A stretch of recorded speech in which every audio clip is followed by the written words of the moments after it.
A man deliberately scooped up a handful of sand and let it flow slowly through his fingers. He found it strange that there was no breeze. There was air, but no movement. Then, buried in the sand, he discovered an old Soviet truck. It was well known that metal doesn't rust easily in deserts, but the truck's condition suggested it had been here for at least half a century. However, the tires seemed ordinary, meant for regular roads, not the desert. There might be a road beneath. As he dug further, a body was found. The clothes indicated it was a European engineer from 50 years ago. Then Wang Meng found a notebook and an expensive watch. Strangely, the watch was still running after 50 years. This suggested both the watch and its owner were extraordinary. Perhaps a major experiment had taken place here. Nearby, a warning sign was found, reading copper gold 056. But records stated that copper gold sand is yellow, and this sand was white. That was mysterious. Something felt off to him. He went to check the truck, but the door wouldn't open. When he peered through the window, he jumped back in fear. What did he see? The driver was dead, and there was something strange in his possession. Wang Meng noticed an open box on the co-pilot's seat. He guessed it contained something dangerous, which had kept the driver trapped with it. But Vashi said the truck seal would have broken after all these years, and the contents of the box would likely be useless. Still, he gathered courage and pried open the door with a knife. The driver's bones were broken. It seemed the object inside had been very powerful. They started to pull the body out.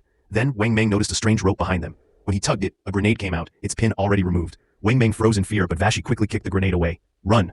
The blast threw both of them into the air. When they regained their senses, they saw the explosion had revealed several hidden trucks around them, now exposed to the open. Liu Qi also emerged from one of the trucks. Boss, I found the map, Liu Qi said. The two woke him up. Seeing the white sand, he thought they were in heaven. Even in heaven, you guys are still in trouble, he added. The three rested for a bit and looked around. Ushi speculated that the trucks had gotten stuck in a sandstorm and stopped near a lake, forming a circular formation to survive. But they had no idea something far more dangerous was hidden here. Ushi suggested they bury the dry corpses around them, assuming they were likely their ancestors. Liu Qi named the grave Liu Ren Monument, meaning the living shouldn't mourn the dead. But when they returned, the grave was gone. This meant they were not alone here. Ushi noticed small snake-like marks on the sand, but Liu Qi, trembling in fear, said these marks weren't on the surface, but below it. It was as if something was moving underneath the sand. Then, danger approached. As they began to leave, something began to stir beneath the sand. Shushi quickly struck with a knife, but it had no effect. He suspected the creature was deep under the sand. We have to dig, he said. But when they began digging, they realized it was the same place where they had buried the bodies. But now, there was nothing there. This place is very dangerous. Let's leave, he suggested. Just then, the ground shook violently. Terrified, the three of them ran. Suddenly, a tentacle shot out from behind and grabbed Wang Meng, pulling him into the sand. Vashi tried to help, but was also pulled by another tentacle. He struck with his knife, but it was useless. Both were dragged away into the sand.